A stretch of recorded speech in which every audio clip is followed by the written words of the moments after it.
Good morning, everyone. Buenos dias, and welcome to Elmhurst. You see, Dr. Katz has it on point. He says buenos dias, so I want to hear it again. Buenos dias, everyone. Welcome to Elmhurst Hospital, to our special guests, our elected officials, our commissioners, Mount Sinai CEO Brendan Carr, our borough president, health and hospital corporate officers, and of course, Mayor Adams. And I get two mayors now. So once again, my name is Helen Arteaga. I am the very proud and humble CEO of New York City Health and Hospital Elmhurst. On March 2020, the world changed.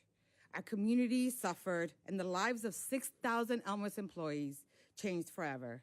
Our hospital was the epicenter of the epicenter. Our communities suffered something they could never imagine. But I stand here very proud and humble by the brave healthcare workers that worked in this hospital who took care of the Queens community.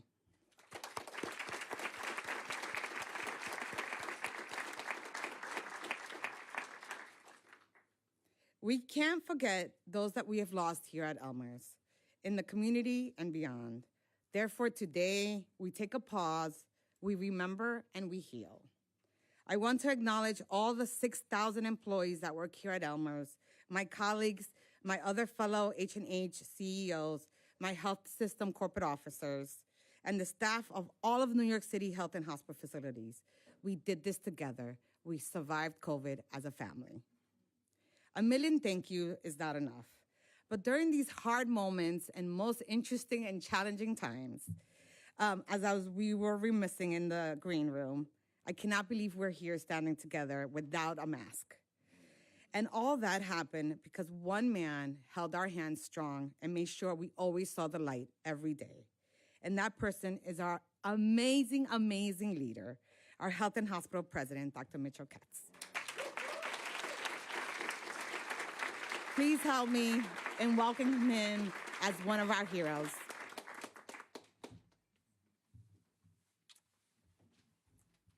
Thank you, Helen, and welcome everybody for being here at this very important day for us to commemorate the lives of those we lost and to celebrate all of the people who did such amazing work through COVID.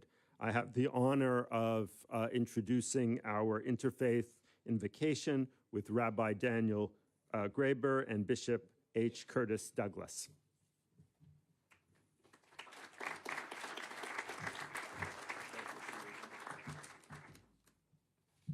Rabbi.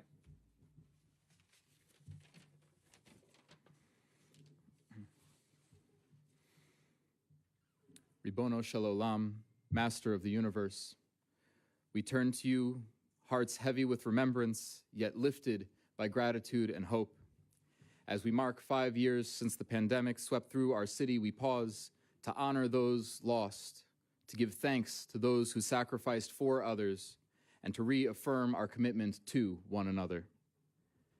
Elohei Harachamim, God of compassion, shelter in your eternal embrace the souls of all who perished in the shadow of COVID-19, fathers and mothers, siblings and children, friends and neighbors, each one a world entire, each one cherished beyond measure. May their memory be a blessing, and may we honor them by living lives of meaning, kindness, and justice. We give thanks, O Lord, for the angels in our midst, the healers and caregivers, the first responders and essential workers, those who, at great risk to themselves, chose love over fear, duty over comfort. In moments of trial, those heroes found strength beyond themselves to uphold the spirit of this great city with their selflessness and devotion. May their courage and compassion always be an example for us all. Mekor habrachot, source of blessings, you teach us that in the face of darkness we must be bearers of light. Let us be worthy of the sacrifices made. Let us build a society rooted in loving kindness and justice, chesed and tzedek. May we lift up those still in need of healing. May we comfort the bereaved, and may we never lose sight of our sacred responsibility to one another. O God, bless this gathering, bless this city, bless this country, and bless all who seek to repair this fractured world. As the prophet Isaiah declared, Nachamu, Nachamu, Ami, be comforted, my people. May we find comfort in one another and strength in our shared humanity. And let us say, Amen.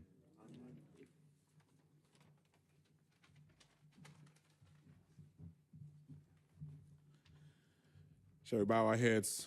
Heavenly Father, you who are our God, who was with us in times of trouble, you have promised that you would be with us even in our most difficult times. And through these last 5 years, as we have come out of the COVID epidemic, we want to thank you for your presence with us. Thank you for good leadership as we went through those difficult times. Thank you for the men and women who sacrificed, the men and women who risked their lives to care for others, the men and women who, without which we would not have made it, every essential worker, everyone who stood up in the midst of the difficult times to be there for their brother and their sister. Thank you for the leadership of our political leaders, and thank you, O God, that through it all, you have brought us out and you've brought us over. We pray now, O God, that you will bless this time together as we have gathered to remember. Remember those that died, remember those that lived, remember those that suffered. And we give you all the glory and the praise for the victory we have had and the victories yet to come. This we pray in your matchless name. Amen.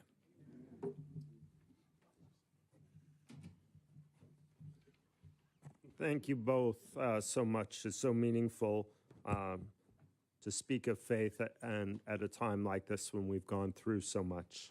I'd like now to introduce Jamie Lynn Kush, who's a student at Newtown High School, to us.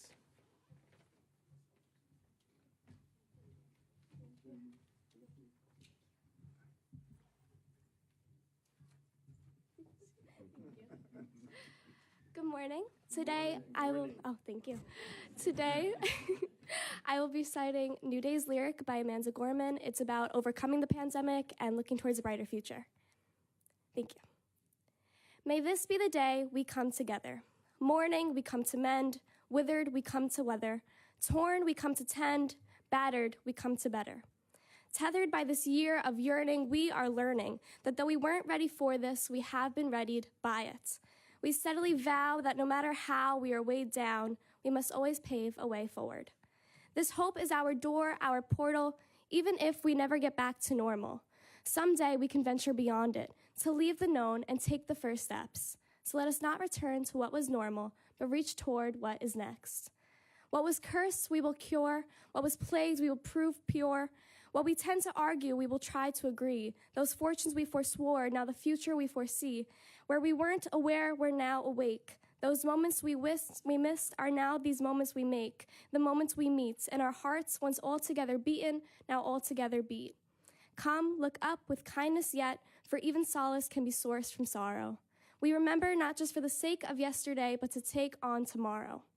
We heed this old spirit in a new day's lyric. In our hearts we hear it.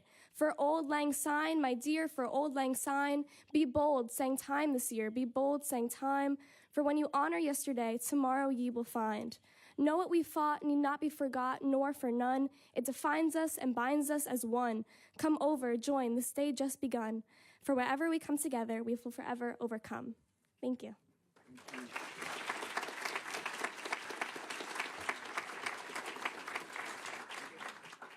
That was really well done, Erica. We really appreciate it, and it's so nice to have words of hope at a time like this. I have the next pleasure of introducing our mayor, and I just want to say to him how much your healing touch has mattered to us. When you took office, it was a very difficult time for us. We had just gone through COVID. We had lost many of our coworkers. We had lost many patients. We were very brave, and the people in this room were very brave. We had taken care of people as best we could. It was very difficult, sir. The city, you remember, was mostly still closed. The schools were closed. And I think what we needed more than anything was healing. And I think you've had an incredibly healing effect when you took office. Your positive views, your own incredibly inspiring life story of recovery has meant so much to us and to New York City. With that, I introduce to you Mayor Adams. Thank you. Thank you. Thanks so much. Thank you, Dr. Katz, and really thank you, Elmhurst Hospital. You became the symbol of our resiliency. And, you know, I'm sure the mayor will talk about it. When he speaks, you don't do it alone when you go through these unforeseen circumstances that you have to navigate through. And, you know, as we sit here today, I looked over and saw my deputy mayors who, this is their last day, Dean Mira Joshi, Dean Maria Torres Springer, Dean Ann Williams-Isom.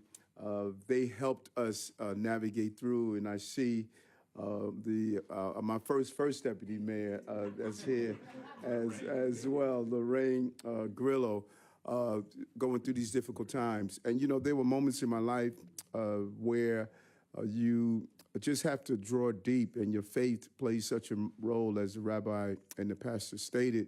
And I reflect on September 11th, when our center of trade was attacked, and I went down to ground zero that evening and saw the ground smoldering, and officers had soot all over them. And I remember those buildings because as a rookie cop, I patrolled that area. And I'm not gonna lie, I felt as though, you know, what was going to happen tomorrow? You know, were we going to make it? And what does the future hold? And we were near election time. Mayor Giuliani was leaving and Mayor Bloomberg was coming in. And there were those who were stating actually to pause our election because we didn't think we could have the continuation of operation based on an incoming new mayor. And we said no, we're resilient. And although we recognize September 11th each year, those that we lost, what I always remember is September 12th. We got up. Teachers taught, builders build, hospital employees handled the large number of people that we lost and the lives. We opened up makeshift camps to make sure that we could identify the body parts to bring closures to families. And COVID was not terrorism, but it brought terror. And we're still feeling that terror, if we're honest with ourselves. Some of the byproduct of some of the mental health issues we're facing is attached to to COVID-19. And I still think about the trauma that I'm still personally feeling. I lost my mentor, Dr. Roy Hastick, and I lost my rookie officer, Deborah Gilliam, in such a short period of time. I lost family members and loved ones, and I think about them often. And we may believe that we survived the virus, but trust me, we need to go inward and find some of the mental health care that we probably just push to the side when you're going through an emergency. We have to take care of ourselves. Many of our doctors, when I went inside the hospitals and saw with our doctors and our nurses and our first responders, and sometimes we forget when those professionals like yourselves are taking care of, we forget that they too have family members at home. They had to stay in hotels. They had to do double shifts. I remember seeing them with some wearing garbage bags and reused PPEs, but never giving up, never surrendering. Just like those officers during 9/11, although they lost their loved ones, FDNY members, employees in the Trade Center, people did not give up. And what was interesting then, we were the epicenter of terrorism. Terrorism was defined by New York. Little did we know COVID-19, we would be the epicenter. And this space here, Elmhurst Hospital, was the place where America looked and said, if they can get through it, we all can get through it. Your resiliency, your compassion, your caring, your concern resonated and cascaded throughout the entire globe. And people looked towards Elmhurst. Little did you know, when we saw that first case and that first death, that all of a sudden this hospital was going to reach the international magnitude that you reach. But we are better because of what you've done. And all of this conversation that we're having nowadays, as this administration handled 223,000 migrants and asylum seekers that came here, and I continuously state that one day people are going to wake up and remember what we did as a city, as international leaders recognize it. But when I walked through those hospitals, Elmhurst, downstate, Queens hospitals, during the time of COVID, you know what I saw? I saw first and second generation immigrants who went into the medical profession, who housed our hospitals. When I was in the street delivering PPEs, I saw first and second generation immigrants stocking our shelves, delivering foods. While others were able to social distance and stay at home, you had first and second generation immigrants in our streets making sure that the city was able to provide and able to thrive and move forward. Our success is based on our ability to allow everyone to be in this great city we call New York. And I'm proud to be the mayor of the city. I'm proud to have wore a bulletproof vest for 22 years and stood on street corners protecting the children and families of this city and bringing that with me as the mayor of the city of New York. And we knew we were short on ventilators, we were short on PPEs, we were short on everything, but we were not short on courage and compassion and commitment, and we showed what we can do. And I can't say enough about Mayor de Blasio. That was one of the most challenging times of our city. He had to build an operation while there was just so much uncertainty. We didn't know how long this was going to last. We didn't know how many lives we were going to lose. And I remember him doing the phone calls with our teams, and I learned from him to deal with the crises that we faced over and over again because of his steady hand, saving hundreds of thousands of jobs, 100,000 jobs by opening up the outdoor dining because we knew the economy had to continue. Making tough decisions of keeping the schools open or keeping the schools closed. We knew the safest space for a child was inside our school, and he made those calls. Shutting down a city. Do you know the challenge in telling New Yorkers how to do something?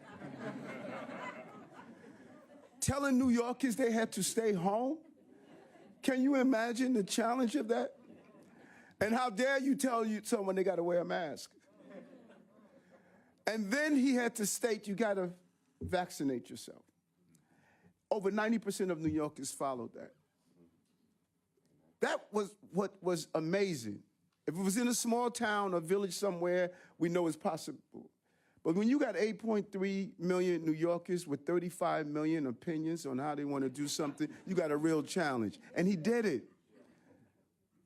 History is going to be kind to what he did for us and the number of lives that he saved. And I cannot thank him enough. This was the deadliest pandemic in a century. And he and his team, some of the names we don't even mention, some of the DOHMH, of our men and women who's in our shelter system. When an outbreak took place in one location, he had to open up hotels and move around, countless number of hotels. And people were saying, why are you spending all those money? Wow, that sounds familiar.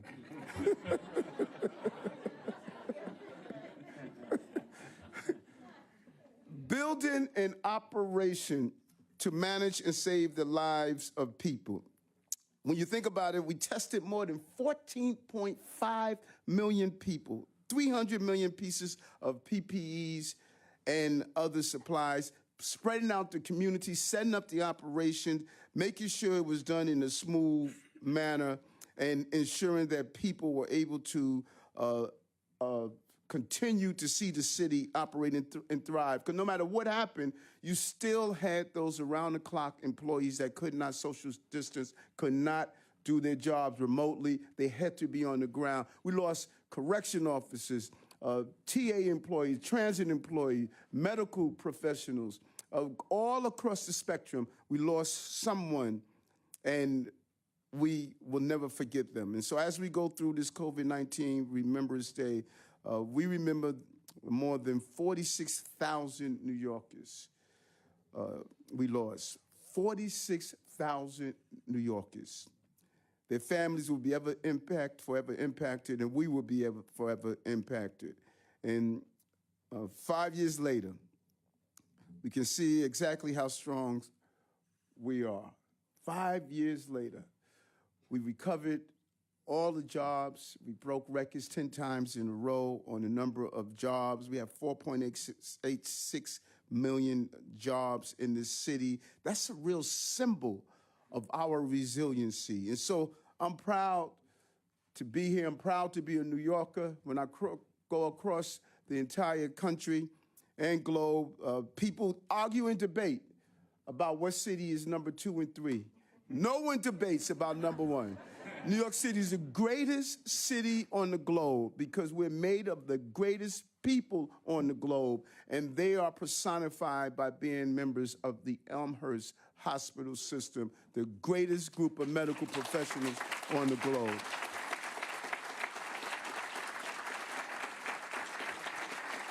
So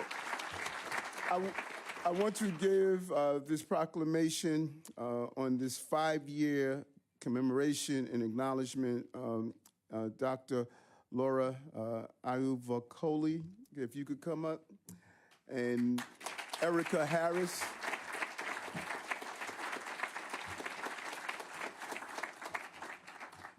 I'm just going to read the last paragraph. Whereas in the face of an unprecedented global pandemic, New Yorkers demonstrated extraordinary compassion, resilience, and solidarity, working together to advance the recovery process, proving once again that our city's strength lies in its unity and determination.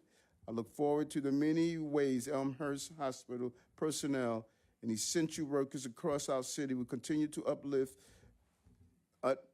diverse New Yorkers as we take bold steps to forge a brighter, healthier, and more honorary future for all. Eric Adams, Mayor of the City of New York. Thank you. Thank you very much. Thank you. Thank you. Thank you. Thank you. I'm going to turn the mic over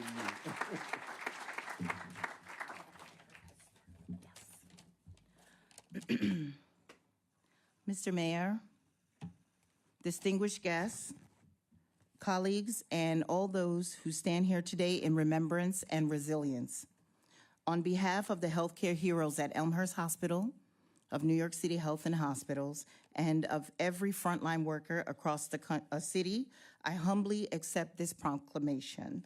But more than an acknowledgement, this is a testament to the lives lost, to the courage shown, and to the unwavering commitment that defined our response to the greatest public health crisis of our time. 5 years ago, Elmhurst Hospital became the epicenter of the epicenter. In those harrowing days of March 2020, we have witnessed suffering on a scale none of us had ever imagined. The hallways of our hospital filled beyond capacity. We fought for every ventilator, every oxygen tank, every bed, knowing that behind each one was a person, someone's mother, father, child. And through it all, our team stood resolute. We did not run, we did not yield.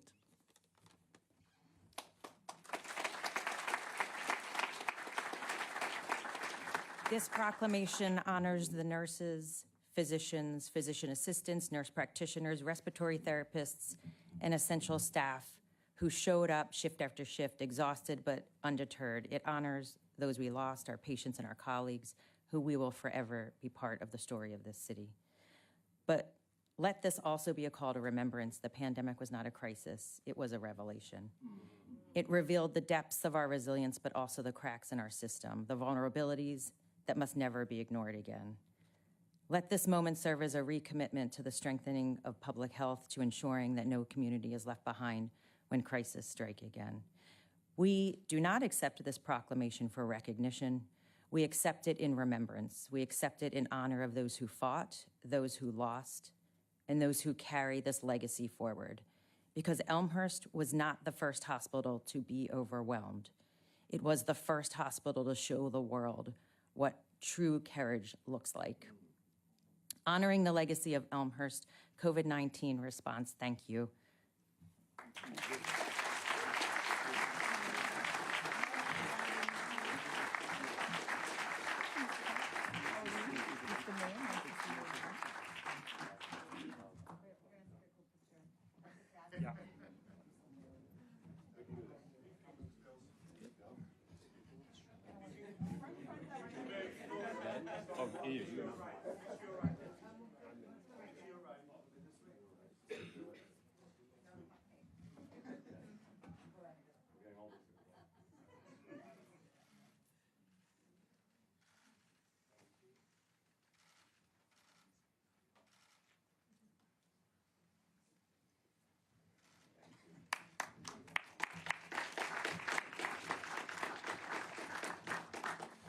You can hear in all the comments people are making these two sides, the tragedy and the resilience. I want to commend Mayor de Blasio because long before I arrived back to my home world, he saved health and hospitals by bailing out the system at a time that many people would have favored closing multiple hospitals. And I always feel, sir, that COVID proved you right.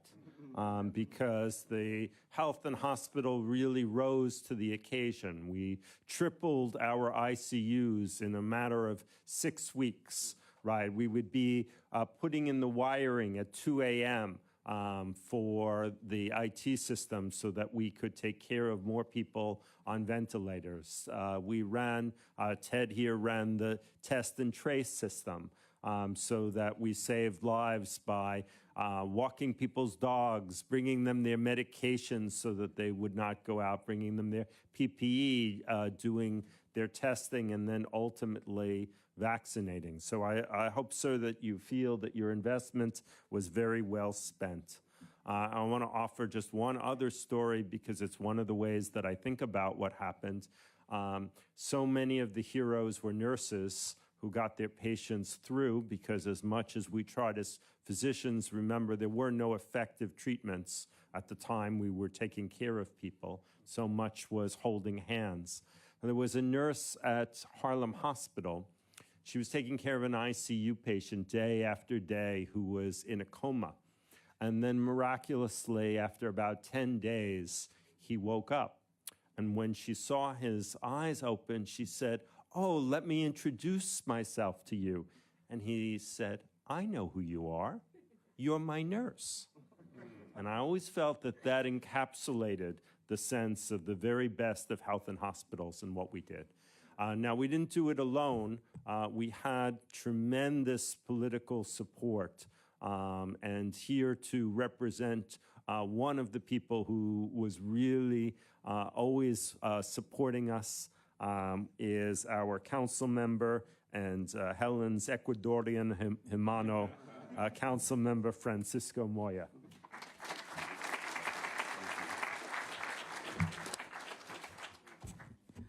Good morning, everyone. Thank you to Mayor Adams and Mayor de Blasio for the great work that they've done for this city. It's hard to believe that 5 years have passed since the world shut down due to the pandemic. Little did we know that within weeks, our neighborhood and this very hospital, the hospital that I was born in, the hospital that I worked in, and the hospital that I represent would be the epicenter of the global pandemic. And as I watched our community suffer and mourn, our hospital, with its doors open to all that had needs, struggled. I watched the workers push beyond their breaking point, still pour their hearts into the institution, the doctors, the nurses, the janitors, and every single employee here at Elmhurst Hospital. I watched our neighborhood divided physically due to the quarantine, finding strength and unity emotionally. Our corner of the world was watched under the floodlights of international news stations that were parked right out here in the corner. The numbers ticked up on a daily reporting graphics, and a temporary morgue flashed on the screens to show the reality of what was happening here at Elmhurst Hospital. But to us, to people like me that have lived here in Corona their entire lives, this was our reality. We have always been a scrappy community made up of many immigrants willing to find a way. And together, we did find a way through this universal tragedy and trauma. And I was proud to be part of that. I worked to bring donated PPEs to the hospital, and I worked with Mayor de Blasio to expand the funeral support funding for people facing the astronomical cost of burying their loved ones with dignity. So today, 5 years on, we mourn those that we lost, but those lives will never be forgotten. But we find comfort in the strength that we find in ourselves and in each other. And for that, I have to thank all of you, every single person here at Elmhurst Hospital that did the work, that came to work every single day without fear of what was going to happen to you or your families. You showed up to work. You showed the world that Elmhurst Hospital knows how to take care of their patients. And for that, we will forever be grateful. Unas palabras en español. Soy el concejal Francisco Moya. Estoy aquí. Quiero dar la gracia al alcalde Adams, al alcalde de Blasio, por el trabajo que ellos hicieron durante la pandemia. Estamos aquí conmemorando 5 años de la pandemia de COVID en el Hospital Elmhurst. Estamos aquí para agradecer a todos los trabajadores de Elmhurst Hospital, porque cuando el mundo estaba viendo lo que estaba pasando aquí, en el epicenter de la pandemia, todos vieron que en Elmhurst Hospital fue la manera que se podía salvar las vidas de todas las personas que estaban aquí. Y por eso estamos muy agradecidos a todos ustedes por ese trabajo que han hecho. Gracias. Thank you.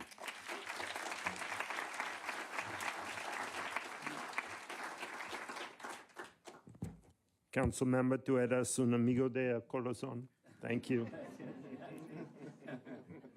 We appreciate all that you did. I also want to remind people that Elmhurst is a collaboration with Mount Sinai. And Dr. Carr, the CEO of Mount Sinai, is here, and we appreciate how during the darkest days we work together with Mount Sinai to make Elmhurst the great hospital it is.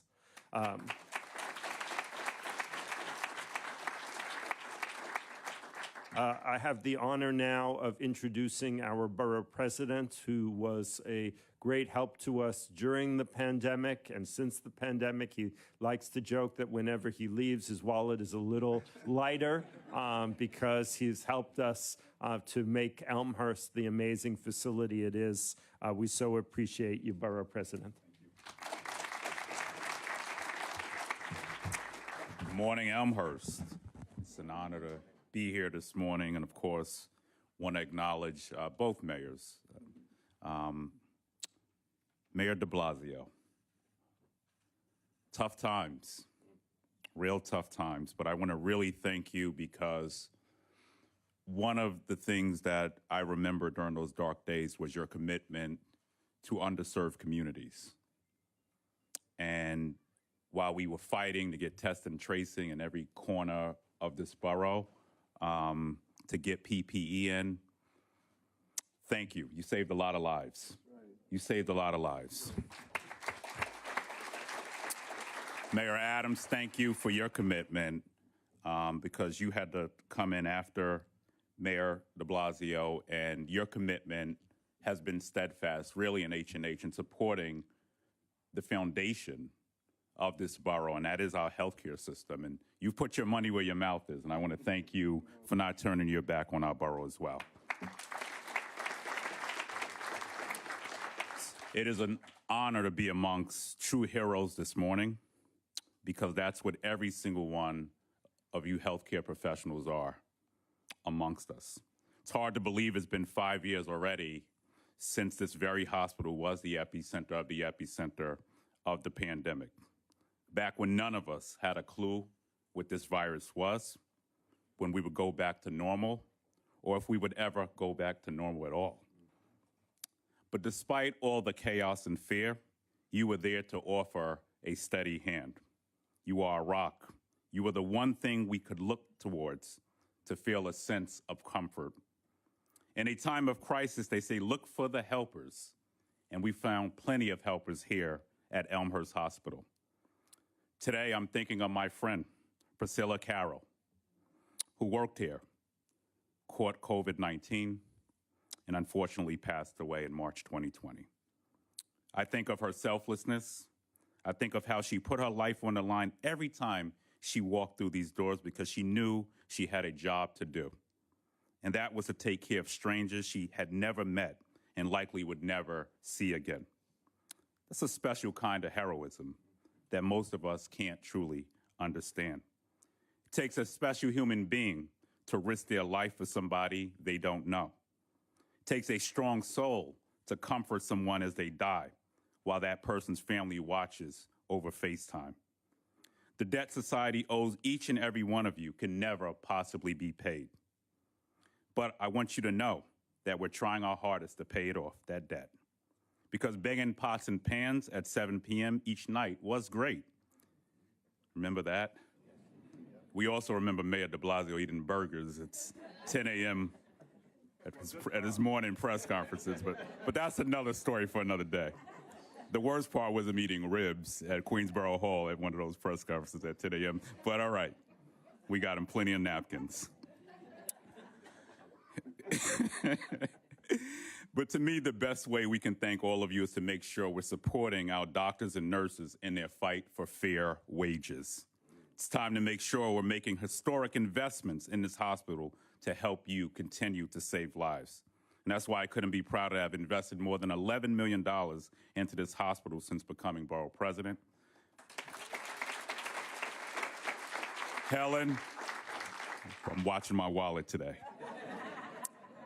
But from building new ORs to expanding mother and baby services, improving this already great hospital is very personal to me.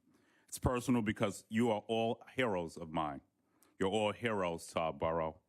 5 years ago, Queens was at its darkest and lowest point, but you were our light, and you put us on the road to recovery. I love you. Queens loves you. God bless you all. Thank you.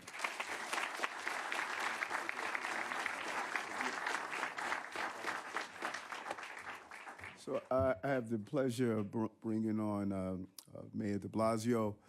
I remember just those briefings he would give me and say, you know, be careful what you ask for, you know. And yesterday we were at a housing opening in Woodhull Hospitals with Dr. Katz. And just to show you the continuous byproduct of COVID, one of the young men, Elvis, who was receiving one of the apartments, and he gave his story of how he became homeless. He lost his family members during COVID, and then there was just a negative spiraling effect that he eventually ended up on the streets. But using the space at H&H, Woodhull Hospital, we built housing. And he said we found him off the street and gave him another chance in life. And so although COVID has this long-term impact, what we are doing is going back and retrieving those who slipped through the cracks. And no one did that better than Mayor de Blasio. Just those hidden conversations, private conversations, helping us navigate over those beginning days from the days, Lorraine, when we first went into City Hall that first day, just trying to figure this out. The mayor was there. He was an intellectual giant on how to govern the city during crisis. And I cannot thank him enough. New Yorkers will learn more and more about what he has accomplished. And I reached out yesterday, Mayor, so you know, to DCAS, because we got to get your portrait up in City Hall. We got to get that done. So please give it up for Mayor Bill de Blasio.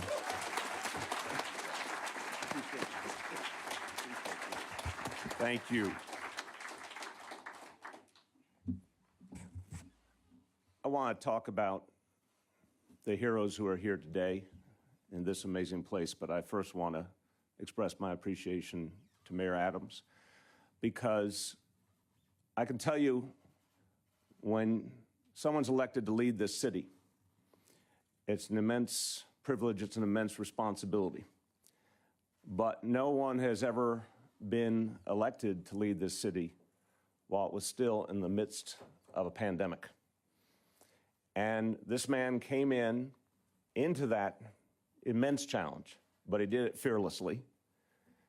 and he believed in New York City, he believed in New Yorkers, and you could feel it. And Mayor, I want to thank you because people need to know that there's faith in them. They need to know that someone sees just how good they are, just how strong they are, and you embodied that. We needed confidence to know we could recover. Because I'll tell you one thing, there are almost 9 million New Yorkers, but there are so many more naysayers in this country, in this world, who say that they respect New York City, but somehow always look for our shortcomings. So people were wondering, would we ever make it back? Would we ever be as fully great again? And that responsibility fell to Eric Adams to chart that course.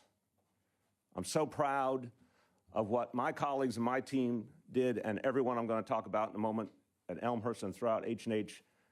Everyone did so much to get us to that point at the end of 2021. But things were far from certain. And there were a lot of people who did not believe New York City could ever make it truly back to where we were. Now, you heard what the mayor said. We have more jobs in this city today than any time in our history. You go through this city, the life, the energy is back. You can feel it almost as if it's 2019 or before. There is so much that affirms our strength once again. And our city's getting safer. For all the naysayers out there, I'll affirm it. Our city continues to get safer, and we have Mayor Adams to thank. Let's give him the round of applause he deserves.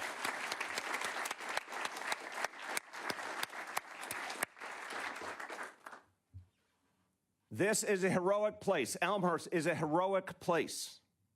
Now, I want to note that we are very quick as a society to commemorate where battles happened, where people were killed.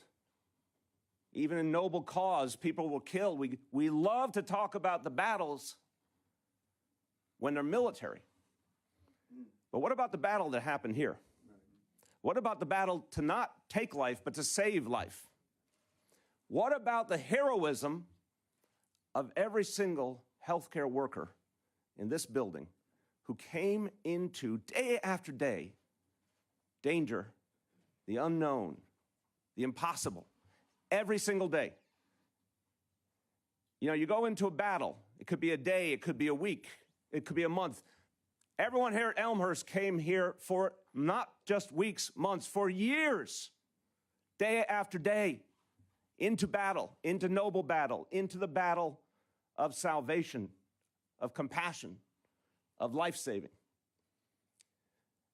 I wish people all over this world could see the heroism, the bravery, the nobility of the people in this room and everyone else who's ever worked in this building. I think of this as sacred ground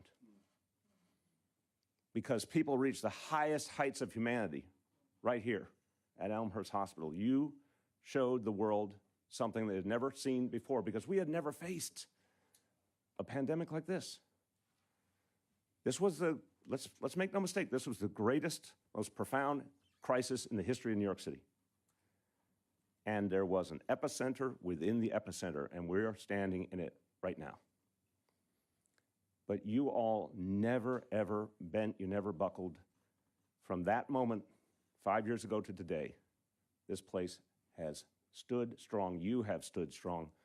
Everyone, look around you at the heroes in your midst. Let's all give each other a round of applause.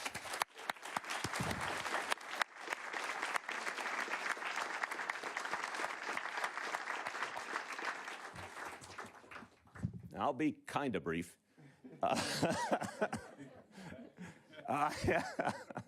Check your watches, everyone. Now, look, I gotta say, I wanna just say a few words about what this all means and where we are today. But I have to first talk about colleagues because they should never be forgotten. To our elected official colleagues, to the councilman, to the borough president, thank you. It was never easy, and everyone you represented came to you every day looking for answers, looking for help, and you never gave up. You always tried to find something, even in the toughest moments. Thank you.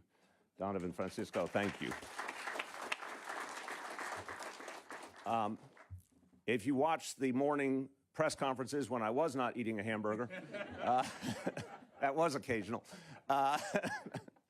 You know that the man who spearheaded our Test and Trace Corps and created it from scratch and with a boundless energy and enthusiasm and creativity, I don't know what he eats for breakfast, but we should all eat it. Ted Long, Dr. Ted Long, God bless you. Thank you.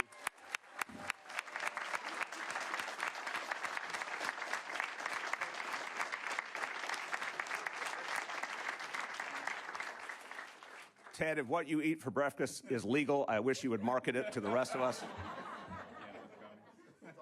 Yeah, that's right. And I'm sure I'm not seeing all of my colleagues in the room, but I do want to single out someone who played a crucial role in our recovery and really proved it could be done. Lorraine Grillo, thank you for all you've done for this city.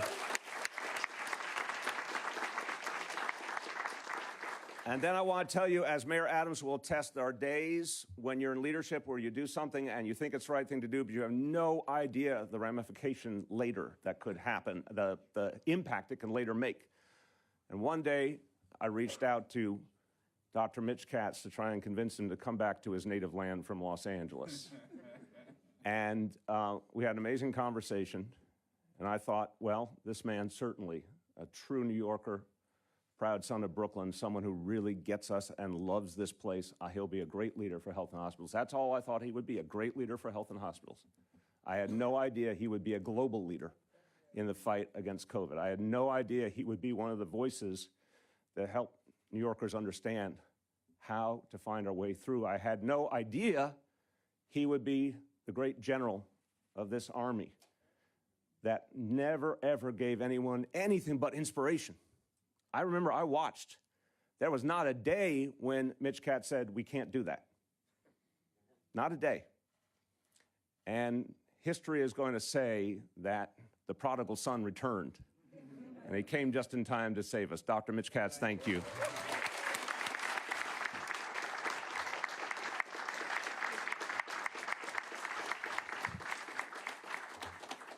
All right, I'm going to be very quick now. Maybe. I want you to just go back for a moment. I'll tell you what I saw just a second ago as coming over here, walking over from the subway to the hospital, and I saw a truck making a delivery to a grocery store. And it happened to be a refrigerated truck. And I had that chill go through me about remembering those trucks around the hospitals. And then I had a moment of positive recognition that it was just another day in 2025. It was just a truck delivering to a grocery store in a neighborhood because we were back, because life had come full circle. And you all made that happen. But if you put yourself back in those times, we didn't know. And we have to be honest about it. That's right. We didn't know. And this moment, this exact day 5 years ago, we didn't know if this was the beginning of something much, much worse than we could even imagine. We didn't know if it'd be days or weeks or months or years because no one knew. If you feel, and I spent a lot of time this week feeling those moments, if you feel what it was like as we entered the great unknown and how the medical community, the scientific community, in all their nobility, did not have answers. It wasn't their fault. They just didn't have them. The only thing we had was each other. The only thing we had was the spirit and the strength of New Yorkers and the compassion. I want to remind you how many people, even if they were exhausted, even if they were down, everyone in this room knows it, still reached out that helping hand, still went that extra mile, because that's who we are. Now, it is astounding how far we have come. So you would think after that battle, after those years of pain and loss, maybe we would have fallen back. Maybe we would have been thrown off in our exhaustion and our pain. We wouldn't know how to take that next step to recovery. And yet, people found strength again, energy again, leadership again to bring us to this point today. And the world marvels at us. Now, I want to just say something to wrap it all together. and this may be a little edgy, Mayor.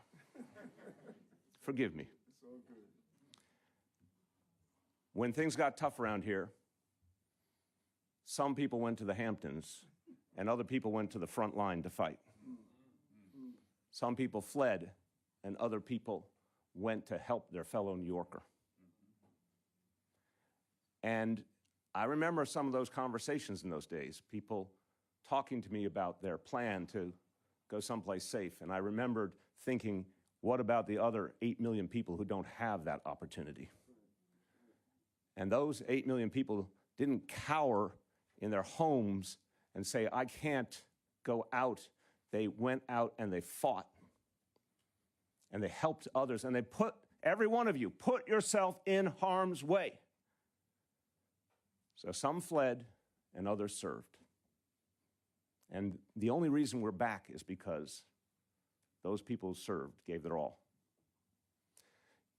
You know, you go back to the 1960s and 70s, New York City was in a lot of trouble. And you could see everywhere predictions that its best days were behind it. And then you go to the end of the 80s, beginning of the 90s. Mayor remembers this well. Crime out of control in a way we couldn't even recognize today. 2,200 murders a year. And people said, that's it for New York City. And then came 9/11. The whole world watched destruction. And as the mayor said, a lot of people were like, there's no way to come back from that. The Great Recession laid us low for a long, long time. People said, that's it. Superstorm Sandy, that's it. COVID, unquestionably, if I heard one more person tell me with assurance, that's it, New York City's done. And I never believed them. But I remember that strange sensation about 6 or 7 months into the pandemic when rents started going up. Now, I'm not happy about rents going up. The mayor's not happy about rents going up. But when rents go up, it means people actually want to live there.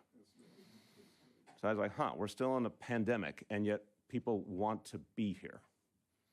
They don't want to give up. I think there's got to be a point in our lives when no one will ever say again, it's over for New York City. There's got to be that moment where history matters. And it's finally recognized that if you take the strongest people, the most resilient people, the most amazing people from around the world, and they come here from all over this country, from all over the world, and their children are here, and their grandchildren are here, and their great-grandchildren are here, and we build a community of people forged in fire, that maybe that group of people is special. Maybe we can do things that a lot of other people can't do, won't do. Maybe we are the chosen ones here in New York City to be that greatest city in the world and to show the world what it means. Because New York City is an idea, a powerful idea. It's a place for everyone. It's a place where everyone matters and is respected. No matter what's happened around us in this country, in this world, our values don't change. And those very same values brought us through our worst crisis. So if you ever hear someone say, it's over for New York City, I just want you to put a pleasant smile on your face. Tell them you were there in those years during COVID. You saw the best of humanity, and we overcame, and we are alive. Thank you.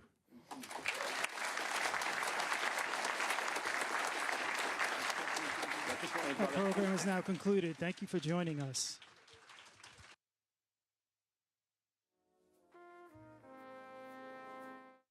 And with that, we're going to conclude the program, but I'm going to ask you all, if you think about today's program, to go hug your family, go hug a friend, right? Remind them of how important life is. It's very fragile and needs to be greatly appreciated. Thank you, everybody, for coming.